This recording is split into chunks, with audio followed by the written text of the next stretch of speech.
ഒരിക്കൽ അബൂബക്കർ സിദ്ദീഖ് റളിയല്ലാഹു അൻഹു പ്രവാചകനോടൊരിക്കൽ പറയുകയുണ്ടായി, നബിയെ ഖദ് ശിബ്ത, നബി ആകെ അങ്ങ് നരബാധിച്ചല്ലോ പ്രവാചകരെ.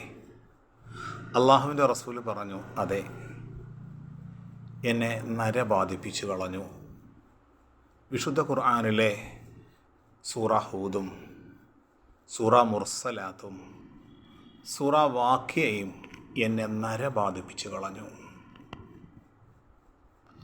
അള്ളാഹുവിൻ്റെ റസൂൽ സല്ലല്ലാഹു അലൈഹി വസല്ലമ തങ്ങളിലേക്ക് അവതരിച്ച ഈ 3 അധ്യായങ്ങൾ പ്രവാചകൻ്റെ ഹൃദയത്തിൻ്റെ ഉള്ളിൽ ഭയവും ആശങ്കയും ഒക്കെ സംയോജിപ്പിച്ചുകൊണ്ട് പ്രവാചകൻ്റെ ശരീരത്തിൽ അതിൻ്റെ നര ബാധിച്ചിട്ടുണ്ട് എങ്കിൽ എന്താണ് ആ സൂറത്തിൻ്റെ പ്രത്യേകത?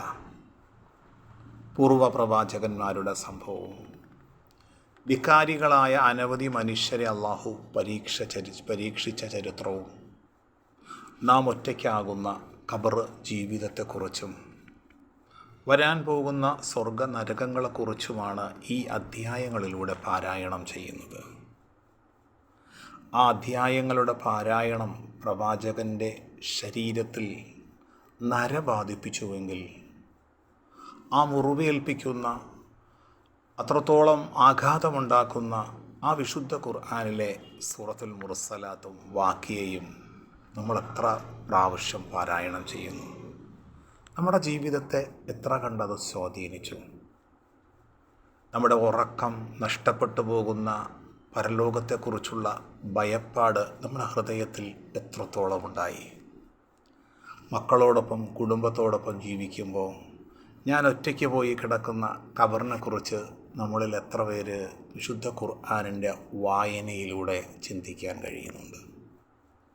നമ്മുടെ കൈവശമുള്ള മൊബൈലിലൂടെ ഹജ്ജ് കഴിഞ്ഞ് ഹജ്ജ് ടെർമിനലിൽ നാം ഇറങ്ങുമ്പോൾ അവിടുത്തെ എയർപോർട്ട് അധികൃതർ വിശുദ്ധ ഖുർആൻ്റെ ഒരു മലയാള പരിഭാഷ നമുക്ക് ഫ്രീ ആയി തരും. നമ്മുടെ വീടിൻ്റെ ചില്ലലമാരകൾക്കുള്ളിൽ പൊടിയടിച്ചിരിപ്പുണ്ട്. അതൊന്ന് തുറന്ന് വിശുദ്ധ ഖുർആനിൻ്റെ നൂറും പ്രകാശവും നമ്മുടെ ഹൃദയത്തിൻ്റെ ഉള്ളിലേക്ക് കടന്ന് നമ്മുടെ ഹൃദയത്തിൻ്റെ ഉള്ളിലെ തെറ്റുകളിൽ നിന്ന് മാറി നന്മയിലേക്ക് നയിക്കാൻ അള്ളാഹു നാം ഏവരെയും അനുഗ്രഹിക്കട്ടെ.